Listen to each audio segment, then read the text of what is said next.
And so it is taught that once you have mastered your lower nature, you can begin to master the elements and command the winds, the waters, the fires, and the very earth beneath your feet. Magical invocation will become a second language, and you will speak to the stars, the planets, the elements, and spirits as clearly and directly as you speak to your friends and family.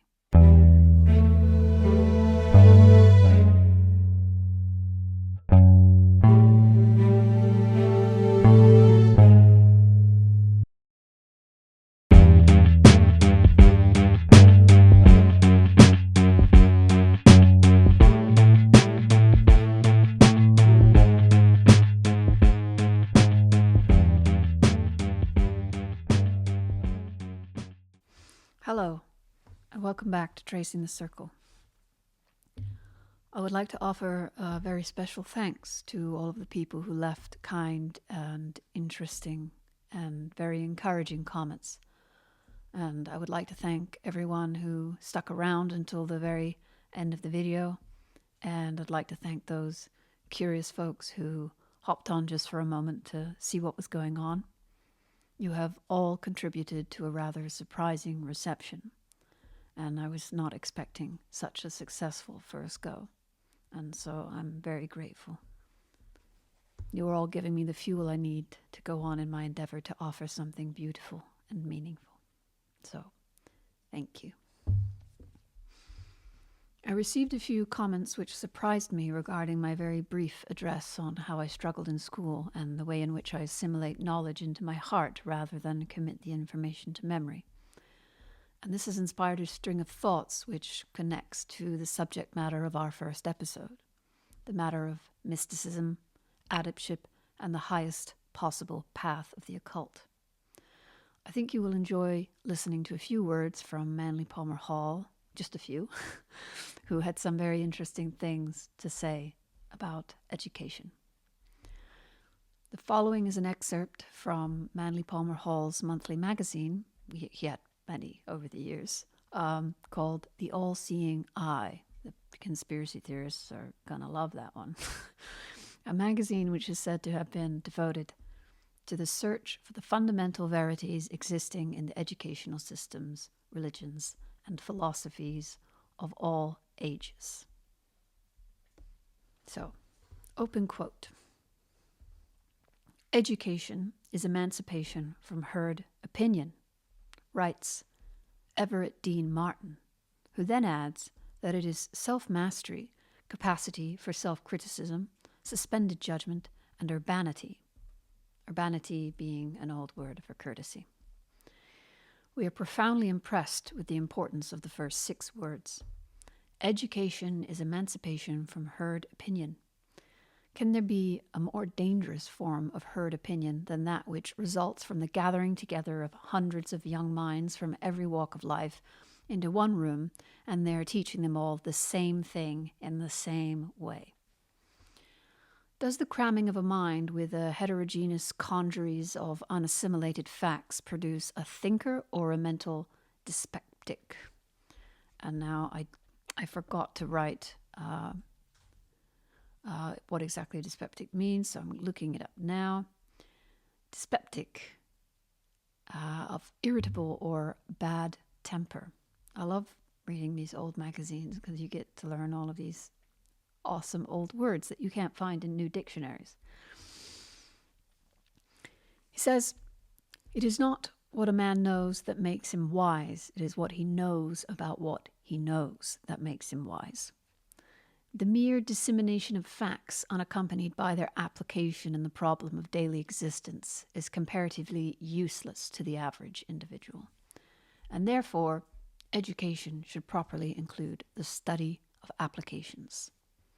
The student should incessantly ask himself, what does this thing I am learning mean to me now? How may I use this knowledge to attain the greatest good to the greatest number? How will it assist me to more successfully solve the problems of my own life and those lives which will, in the future, be influenced by my attitudes and my knowledge?" And that last part is very important to me. The word education is derived from the Latin educo, which literally means to draw forth or to bring out. Thus, the primary purpose of education is to draw forth from the student that knowledge and understanding which is latent within the subjective nature of every human being. He is best educated who can most fully express his own innermost urges and convictions. It is curious that modern educational institutions are too prone to interpret educo to mean cram in, fill the young mind with the thoughts of others, and declare him an abnormality and a menace if he dares to interpret any subject at variance with the rules laid down on page 152 of the little green book by some eminent authority. Instead of using academic education as a means to the attainment of self-expression, we accept the means as the end by permitting the thoughts of others to fill our minds and crowd out our own individuality. We may diagrammatically divide the individual into an outside man and an inside man, and we best accomplish the real purpose of education when we succeed in bringing the inside outside. A critical examination of educational methods disclosed that the only mental faculty really developed to a superlative degree is memory. Too often it is memory and not thought that ensures graduation from our modern schools. Sometimes, even when memory fails, legerdemain may be resorted to. And if I remember correctly, legerdemain is a word for a skillful use of one's hands when performing or conjuring tricks. Brilliant. Any well-trained parrot, often to the mortification of its owner, can recite mere words that have been continuously repeated in its presence. And as a reward for this accomplishment, we change the water in its cage occasionally. When a human being has successfully mimicked his instructions for 12 or 14 years, we reward his cleverness with a sheepskin bearing the signature of the individuals who have done his heavy thinking for him. I love Manly Hall. We do not speak disparagingly of education because we fail to realize its invaluable contribution to society and the well-being of humanity, but rather because we believe that it can accomplish even greater good if it will devote more time to the building of individuals and less to the production of stereotyped men and women. The major part of the time spent by the child in school is devoted to a study of the accomplishments of others, but the awe and respect generated by such study is far more likely to produce followers than leaders. The youthful mind discovers somewhere among the hosts of the famous or infamous in history some favorite hero or heroine. He then erects an altar to his newly found god, and hero worship ensues. Apropos of this is the story of the man who was told that he looked like Theodore Roosevelt. Obsessed by the idea, he thereupon studied the life and characteristics of this great American. He gradually came to idealize all the accomplishments and attributes of the immortal Teddy. He began to wear Rooseveltian clothes, to smoke Rooseveltian cigars, and even to smile the unforgettable Rooseveltian smile. In fact, he did everything that Roosevelt did except amount to something. The moral is simply this: when we follow in the footsteps of others, we do ourselves a terrible injustice. There is an individuality within each of us, capable of infinite achievement that must express itself in its own peculiar way. So long as we copy others, so long as we are servants to the discoveries, the theories, and the reflections of others, the individual greatness within each one of us is denied suitable expression. The lives of the great and the true who have gone before are noble examples from which we may gain much inspiration and knowledge.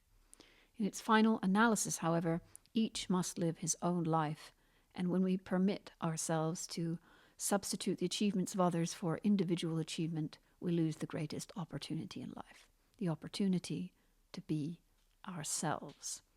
This reminds me of something I said in the introductory episode, which I'm calling episode 0, about your own very personal and unique quest, and to not get sucked up into hive mind quest. In our introductory episode, end quote of Manly Hall. And moving on. In our introductory episode, we made mention of how the teachings of all ages are within us. And if we were to enter into silence, or into the silence, we just might hear that call beckoning us home to the source of all creation. Meaning that the source is within us, and the return home is a slow remembrance, the attainment and awakening of the knowledge of the self, the true self. And we must go through many layers of the self, what might seem like an infinite number. The layers which make up our personality, our character, our desires, wants, and needs, that which we hate and that which we love, that which moves us and that which pains us, our shortcomings, weaknesses, and vices, our merits, the layers of our subconscious mind, until eventually we transcend all of those and enter into the macrocosm of humanity, and we peel through layer after layer of the collective consciousness, the collective desires, our merits and faults, our highs and lows, and we see that we are all one.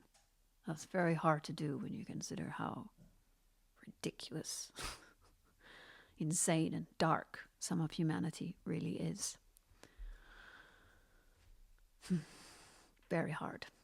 And those are only the layers at the very surface of it all. But if you keep going, you will peel through the layers of nature, the inner workings of the solar system and beyond into infinity, until you reach a state of all-consuming bliss, the simplicity of what they call nirvana. And wouldn't that be nice? The path of mysticism or occultism or adeptship is more than just learning some ceremonial magic. It is more than the creation of an altar, the burning of candles, the chanting of mantras, or the proclamation of divine names of the various celestial beings or bestial apparitions. It is not the mere accumulation of practical knowledge to cast spells and manipulate the ether, or the acquisition and development of powers that can heal or beguile others. The neophyte could include all of those things or none of those things into their routine.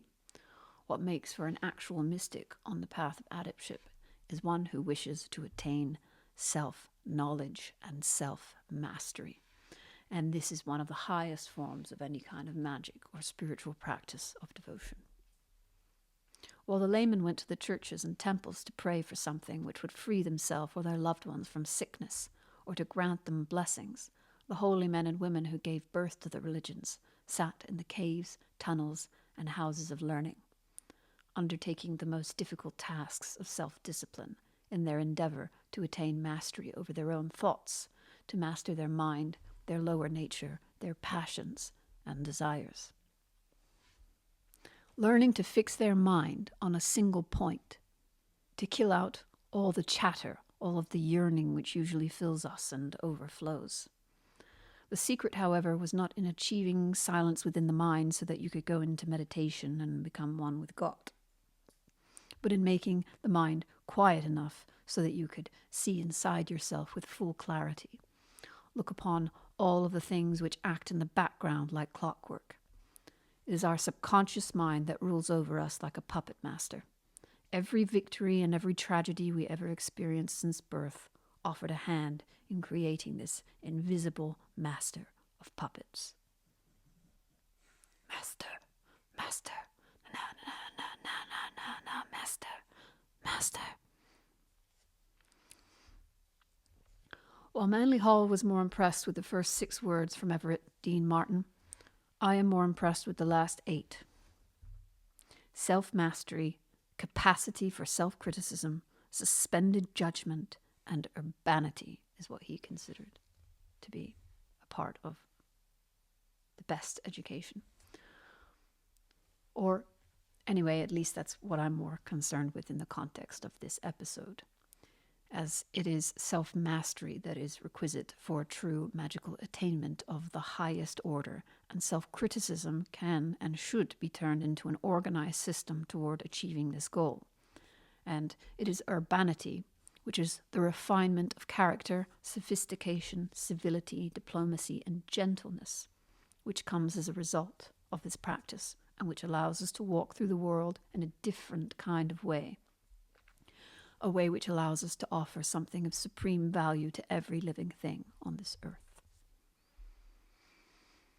This very important part of initiation seems to have been completely abandoned by all of the, let's say, philosophic mystery schools and mystery cults, and probably pays a significant contribution to the major mess we are in today with regards to the cults all being led and manipulated by dark forces.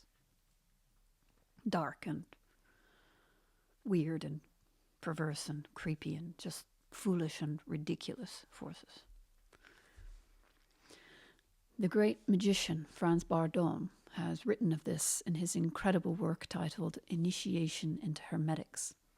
He speaks of the soul mirrors, one white and one black, into which the initiate reflects on all of their merits and weaknesses, making a large list of both, finding hundreds of faults and merits, and then assigning to each of them an element, fire, water, air, or earth. And then through self-discipline, one can balance out the elements within the body, because he posits that for one to become a magician, one must master the elements. And before you can master the elements in nature, you have to balance out the elements within you. But what is the point of all of this work anyway? Another oversight in mystical and spiritual practice of today is that the driving force behind all of this is the selfish pursual of a better life. So they can be happier and feel better about themselves and to be healthy and uplifted. And these are all great things to take upon yourself. Sure. But what is self without the other? Life would have no meaning if it were not for the millions of other people that populate this earth. The reason I want to become the best version of myself is so that I can be a better friend, a better partner, a better colleague, a better civilian toward the community. I want to develop patience, courage and strength, and compassion. Compassion is the most important one. And most of us are compassionate, but how can we better our compassion? For example, compassion is not just about kindness. Sometimes you must be stern, fierce, or even brutal, depending on the situation. Sometimes there's a friend or family member in your life who are making an absolute mess of themselves, and all of the kindness in the world won't help them. What they need most is brutal, piercing honesty to shake them to the very core and wake them up, or at the very least plant seeds of inspiration or guidance within their subconscious mind. And isn't that in itself an act of compassion? This world is a duality. Albert Benjamin, also known as C.C. Zane, describes it thus. Open quote, night and day, inhalation and exhalation, heat and cold. The most evident thing in existence is duality. Truth itself being dual, esoteric and exoteric, the truth of the real and the truth of appearances. Unquote. Out of the one came the two, and from the two came the many.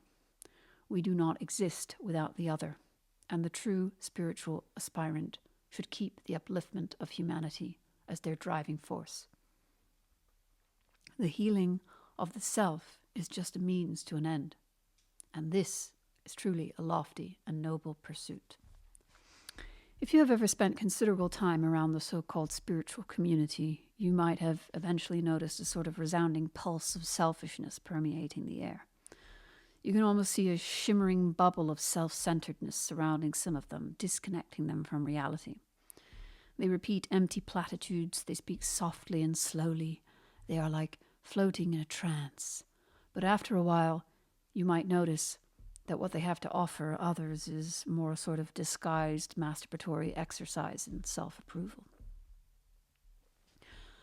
Another mistake people within the spiritual community make is the happy declaration that they have outgrown the people of their older life, that those people have somehow become inferior, no longer worthy of their love and devotion. If there are people within your life who do considerable harm or act abusively and amass incredible destruction all around them, it is probably best to say goodbye or at least keep a substantial distance. But that is often not the case. They often leave behind people with whom they shared their most beloved and important years of life simply because they believe that person is not as spiritual or in tune as them. Or you could say, not as political or not as righteous, or you can apply a number of things to that. If your spiritual path has led you to such selfishness and short-sightedness, you will find the direction of your life takes will eventually, over the years, become more and more unreal, more and more disconnected from the world and reality until you are surrounded only by people that are the exact mirrors you wish them to be, to make your life seem more safe and more comfortable.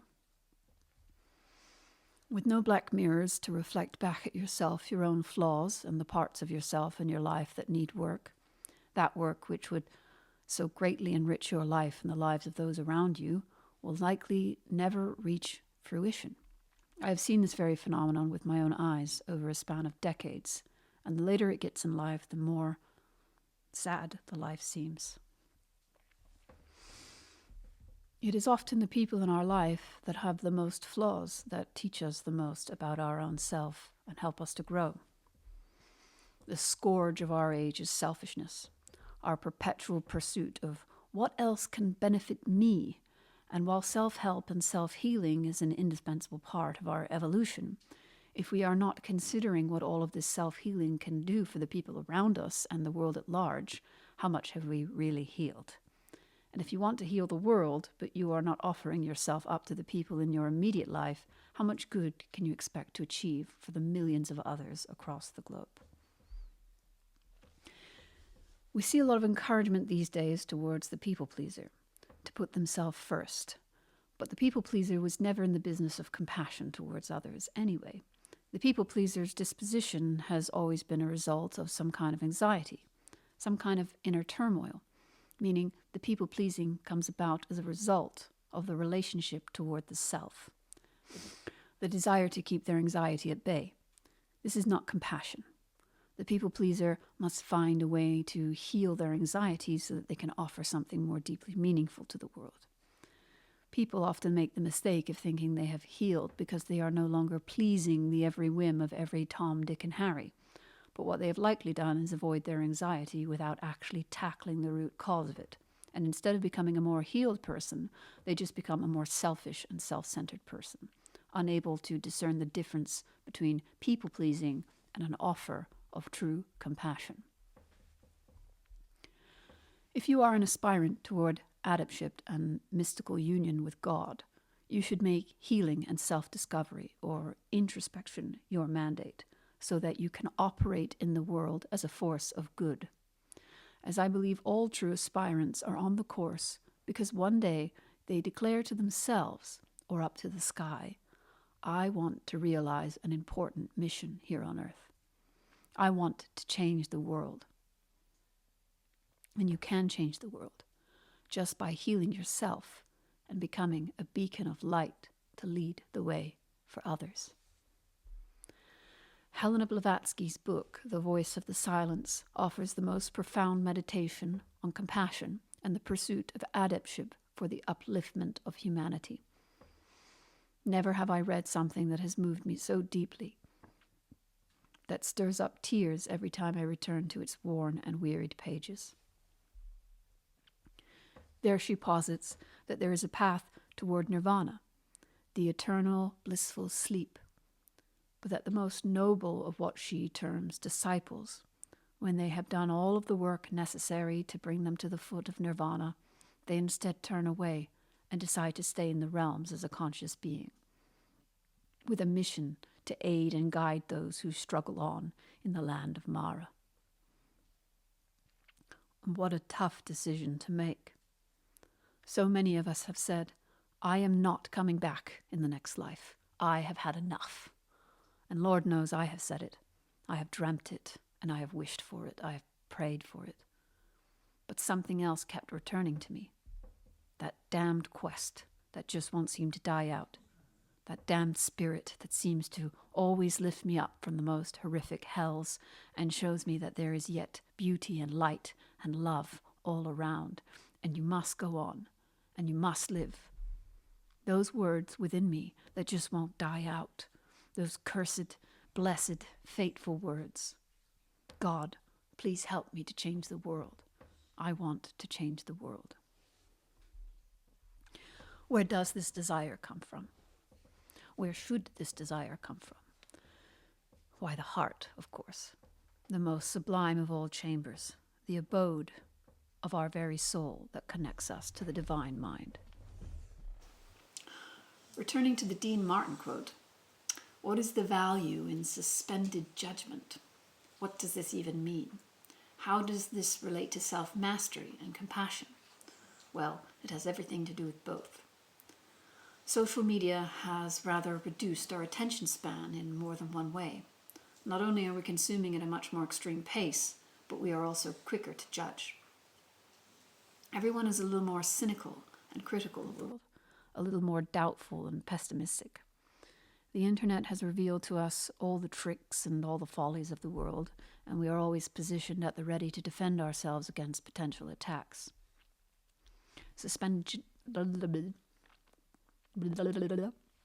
Someone once asked, what's with all the cuts? I feel like I'm missing out on profound insight and things that you're trying to know. You're not missing out on any. You're not missing out on anything. Suspended judgment is something I have slowly developed over many years. I was always a very impulsive, somewhat aggressive person, aggressive in my approach. I always said what was on my mind, and I said it totally unfiltered, and I lauded myself for that. I was proud of it. It's something my mother gave me. Piercing honesty and no fear of being myself and expressing myself fully. But I have realized over the years that such quick wit can cause unnecessary pain, and it might not have the positive effect I'd hoped for, especially in recent years when most of my friends and family live overseas, and I see them a few times a year. I've learnt the quality of this suspended judgment. I experience huge gaps, months and months in between our meetings, thinking about all of the things we shared and everything they told me. I sit with myself in my profound and welcome solitude, and I solve the problems in my mind over these long periods of time in preparation for when I might see them, and how I might be the most positive influence in their life as I can. And of course, I don't always achieve this, but I do try. Furthermore, when a friend or family member will tell me something over text that triggers very strong feelings within me, I want to react immediately. I don't always hold myself back, but I try to do as much as I possibly can. I try not to respond until that blazing urge to respond is put out. Sometimes it takes a day or two. And once that blaze in my chest and my head has passed, my actual reason and rationale can get to work rather than just an emotional response. And I think that the best response that will have the most positive impact for everyone involved. As I said, I try. Another great practice is with the strangers online in the various comment sections. I'm certainly not afraid to speak my mind in anonymous forums where thousands of people comment on videos or images of people that they don't know doing things that they don't understand. And that's what the internet is for, right?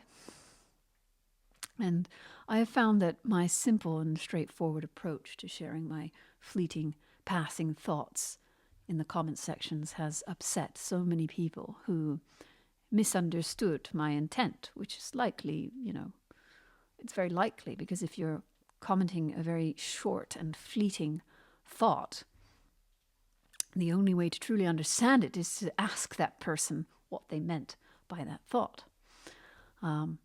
So instead of asking what I meant. They make many judgments and things get ugly. And because of this experience, which is an experience that has only cropped up in the last 6 years since the world went into mad polarization mode, I have made it my mandate to suspend my judgment on any and all comments, and to perceive every single comment as though me and this person are sat at a bar, looking eye to eye and having a beer. Would I interpret what they are saying in such an awful way if we were in that environment? How would I interpret them if it was my best buddy or my brother saying it? What tone would it be in, and what's behind it? I don't actually know any of these things, and so I make the best possible assumption rather than the worst. Try it. And I try to maintain civility and reason. And this has often led to very enriching exchanges with people online. Now, in general, suspended judgment can save us and others so much stress, tension, anxiety, and separation or division. And isn't that in itself a way of being a beacon of light and changing the world? Replacing moments which could have been stressful for everyone involved with moments that enrich us and bring us closer together. And not just stressful, but moments that really divide people and create hatred and fear. Let's stop that. Now, having said all of that, I wish to cast no illusions about who I truly am. My gentleness on screen, the humbleness in my voice, the subjects which I dedicate myself to and share with you here, they create an idea of who I am, but they are not who I am. I guarantee you, if all the people who have joined me on this new podcast journey could see my every word, my every deed, and my every thought, my every opinion, my every feeling that I've ever felt throughout my whole life, half of you, and I'm being generous, would write a lengthy review of why you no longer support me and would leave. And although I might think I'm a bit more complex than many, the same thing is true of most people. If you could lay bare everything, naked, fully exposed, the world would eat you alive and parade your bones around gleefully as though marching at a carnival, shaking them in the air, claiming, "The monster is dead, the monster is dead." And you might think, well, no, not me. I'm a good person. There is nothing for anyone to hate or fear in such a way. I have no doubt that you are a good person. But people, when they look into the deepest, darkest depths of others, they fail to do it with compassion. Especially when you are just a face among the many, when you are anonymous, when you are a stranger. Oh, I was supposed to put something in at that point, and I forgot to put it in, and I could do it now, but I'm not gonna, because the camera's gonna die, and I might be able to finish this before the camera dies, so on we go. Instead of trying to understand why you may have felt a certain thing in envy or pride, or said a certain thing in anger or ignorance, or why you may laugh at something which would make others cry, the wounded child within them jumps out and becomes a devil on their shoulder. They do not ask you, why did you say that? Why did you think that? Why do you feel that way? What was going on in your life at that time? What did you actually mean by that? And that's a very important one. Explain to me your reasons, your perspectives. Instead, they make many assumptions, and they feel justified in doing so, because if these assumptions are right, they are certainly justified. And this goes back to the idea of memorizing information versus assimilation. It's not what you know, it's what you know about what you know. You can see all of my thoughts, opinions, feelings, and deeds, but that doesn't mean you understand them. We can look upon the private thoughts and feelings of others, but you still have not developed an idea about what it all means with your swift judgment. Your swift judgment is not enough, because it is tinged and distorted by the power of the subconscious mind, which colors you with all manner of deep-seated emotions. I recently did an interview where we spoke about the music industry, and many people in the comments came in and declared how they began to hate an artist that they once loved, an artist that once inspired them, because of who they became after COVID, or because of who they support politically, or because the music industry is full of manipulation and Satanism and witchcraft and mind control and all the rest. If we took every artist, every pioneer, every revolutionary, every inventor or hero in the whole world, in the history of mankind, and laid bare every single detail of their life, their thoughts, their feelings, every word, humanity would abandon all hope, all reason, all sense, and it would descend into complete chaos and madness. Doesn't that sound kind of like what's happening right now? If we were to achieve such a thing, not a single one of them would go unscathed by scorn, disgust, rage, or horror. Not a single one. As for every thought, every word, every feeling, there would be 100,000 people who would hate it. And perhaps they have good reason to. And no, of course, they do have good reason to. But black and white thinking will get us nowhere. Within the darkness, there is a light. Within the illusion of matter, there is a truth. Beyond every evil, there is good. Before we make an assumption or a judgment about our fellow man, we should pause and imagine this person as our own brother. How would you respond? How would you approach them? With scorn and hatred, or would you try to fix the matter by seeking out middle ground or understanding? Maybe you hate your brother, but, try to see the person as though that person is you. At this point in the conversation, you might be wondering, what on earth does any of this have to do with adeptship and mysticism? Isn't she going to teach us the secrets of initiation so we can gain ultimate power and mystical union with God?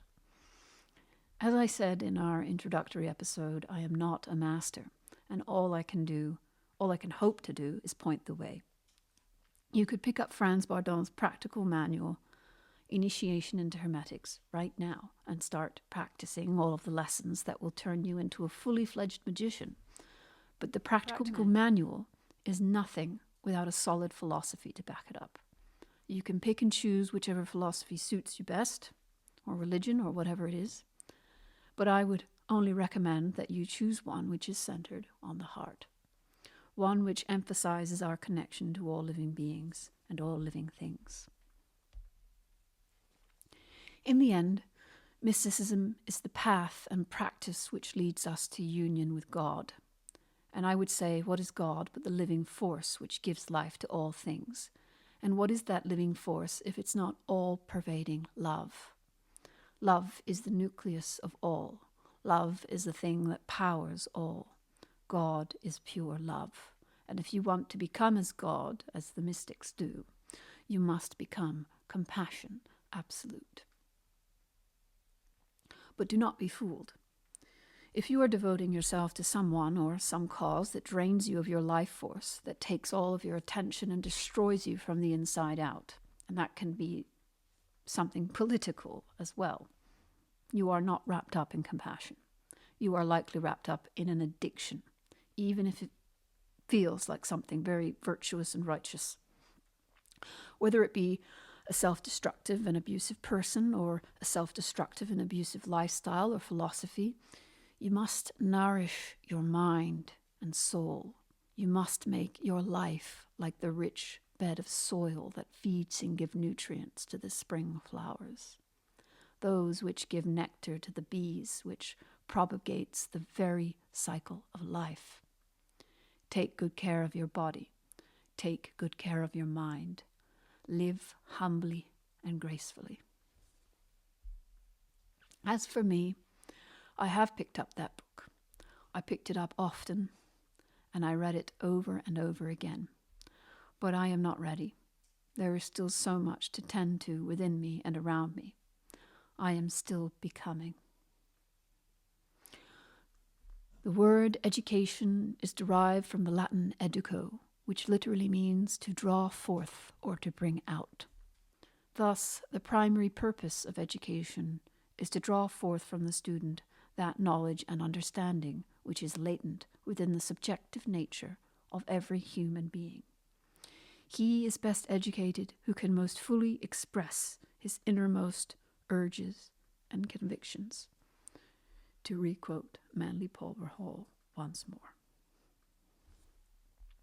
He who can fully express his innermost urges and convictions is one who has entered the depths of their own psyche without fear or reproach, leaving no stone unturned. One who can face their demons, and once you face them, you can begin to tame them to get yourself in order. It sounds like something JP would say. Gotta get your house in order. I can't do the accent. Franz Bardon said in step 1 of his magical schooling of the soul, which is a universal system of initiation. You can apply it to everything, and it comes from basically the teachings of the various schools of mysticism across the world. He said, "In our abode, which is our body and soul, we must find our way about at all times. That is why the first task is to know oneself. There will be no true ascent without self-cognizance." And he goes on to say, "When practicing self-control, you have to be pitiless and very strict with yourself when it comes to your shortcomings, failings, habits, passions, urges, and any other negative character traits. Be unrelenting with yourself. Nothing should remain hidden. Everything should be unveiled." It is important to note that within these exercises given by Bardon, one is supposed to take the approach of a passive observer. In no instance should shame or humiliation crop up towards yourself and your shortcomings. In fact, he would consider that part of your task.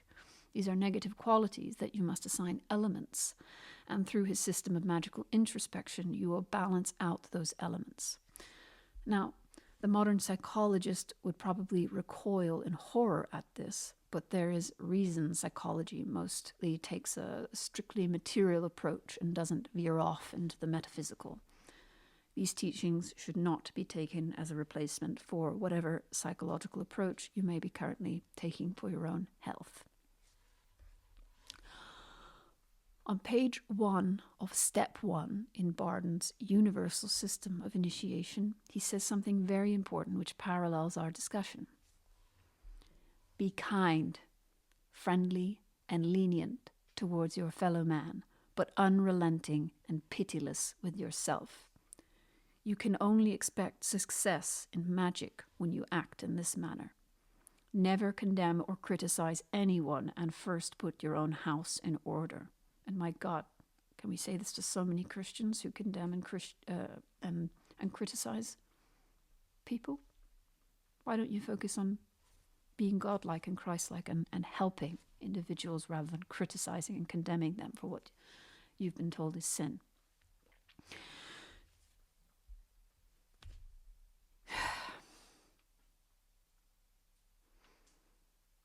In Voice of the Silence, the Great Master is a term, Voice of the Silence being Helen Blavatsky's book, which comes from Eastern teachings.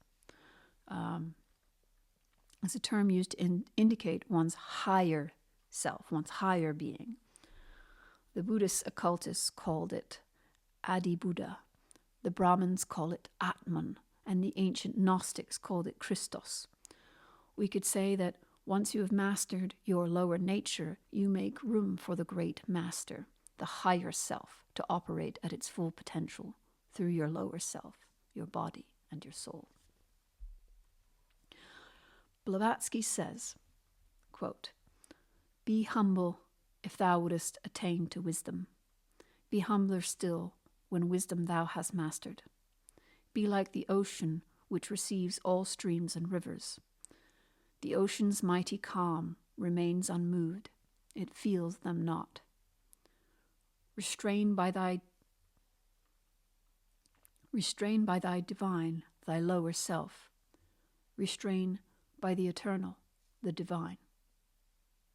Unquote. Let not the follies of your fellow man set you aback and knock you around. Remain steadfast and full of compassion. like that great ocean who, despite receiving all the world's streams and rivers, remains calm beneath the surface. Another quote from Voice of the Silence that I think is important here. Alas, when once thou hast become like the fixed star in highest heaven, that bright celestial orb must shine out from the spatial depths for all save for itself. Give light to all, but take from none.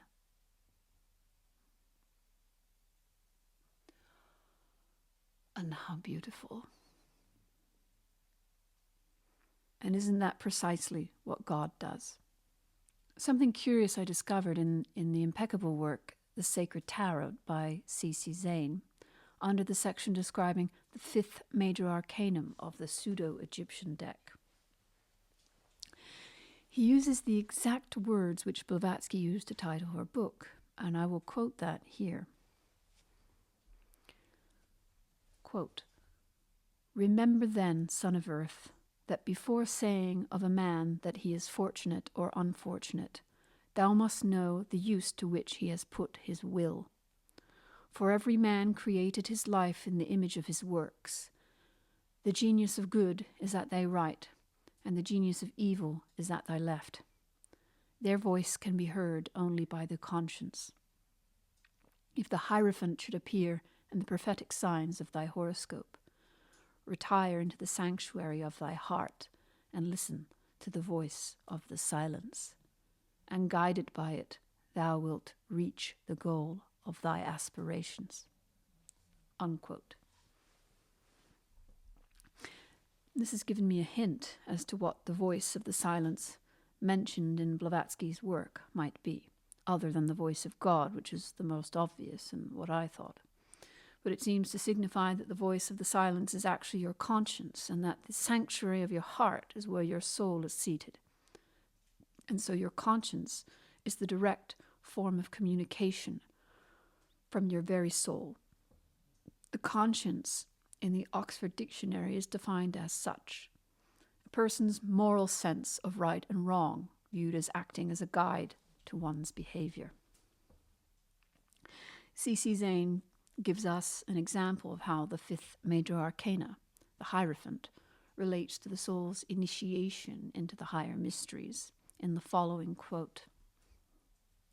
Quote, "Arcanum 5 represents the point in the ascending arc of the cycle of life where the voice of the conscience calls upon the man to turn from the flesh pots and devote himself to cosmic welfare. He decides henceforth to live not for self alone, but to guide his every action in the direction of aiding cosmic progression. He determines that the good of cosmic society shall be his constant aim." This goes beyond compassion for humanity. It bears in mind that on your path toward adeptship, your bettering, your goal is to aid evolution in general, the evolution of the planets, the stars, the animals, the minerals, the vegetables, everything. And what was I going to say? Can't remember. This is why I need written material, because I can't remember shit. Bear in mind that the Hierophant, Arcanum 5, denotes law and religion, and it is said that all initiates of all the schools are devoted to the religion of the stars, which encompass all religions. And so it is taught that once you have mastered your lower nature, you can begin to master the elements and command the winds, the waters, the fires, and the very earth beneath your feet. Magical invocation will become a second language, and you will speak to the stars, the planets, the elements, and spirits as clearly and directly as you speak to your friends and family, and that you will be able to hear them and see them too. But remember, these skills, these gifts, should be wielded for a higher purpose. Mankind struggles on in the darkness and chaos of the illusions of Maya. And if we were to attain to such greatness, we should use it to help others and aid in the evolution of all things.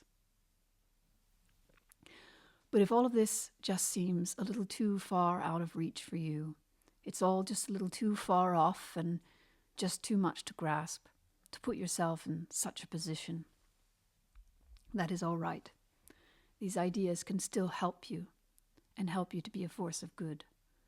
You do not need to become a magician and wield the very forces of nature, and you do not need to become compassion absolute, but you can suspend your judgment.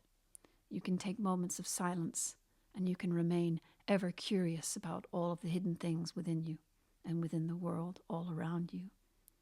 And even just those small moments, those small thoughts and feelings will reverberate throughout your life and into the next.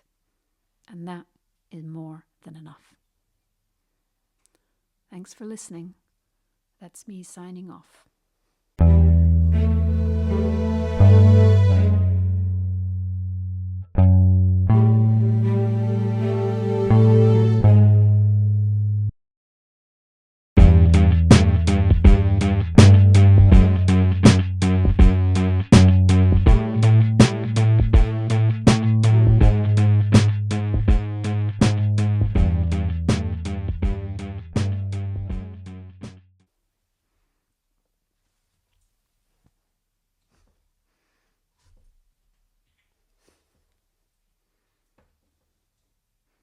We come in peace. We come in peace. Wow. That was an hour. Wow. 6,468 words is an hour. Well, a little less than an hour because there was a lot of tomfoolery going on. A little less than an hour. Let's say like 50 minutes. Let's minus 10 minutes from that. It's fucking freezing in here, by the way. The fireplace doesn't work. The smoke comes out, and then I have to open the window, direct the smoke up the fire chute, and then the wind, the cold, counteracts what the fire is supposed to be doing, which is warming the room. And then I have a bad throat because of the fire, but I also have a bad throat because of the fucking cold air. So it's just a big.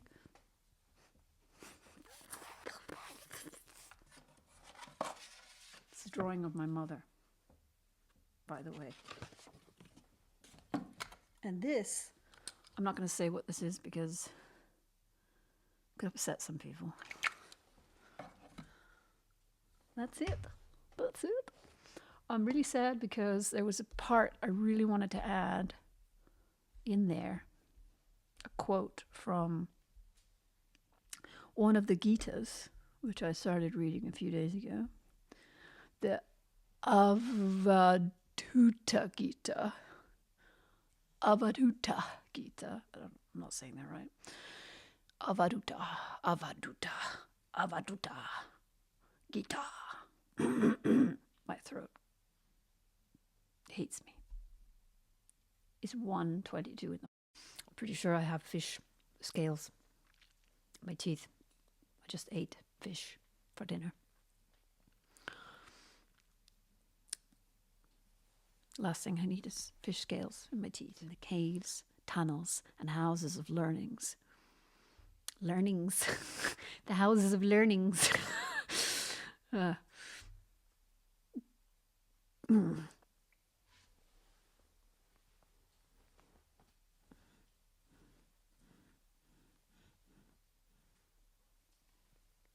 I need to do yoga. Learning to fix their mind. That was too fast. I don't know what's going on, but my throat is in pain. It feels like there's a box inside my throat that just wants to explode. Anyway, what is the value? It hurts. All the smoke coming out of the fucking fireplace, and the dog's not happy either. Please go away. Please go away. I can't give you attention. Go away. He can't even hear me. He's deaf. I'm dying right now. That's what I'm doing. I don't even know if the camera's still working, because it's also dying. Don't eat dinner before you make podcasts. That's a bad idea.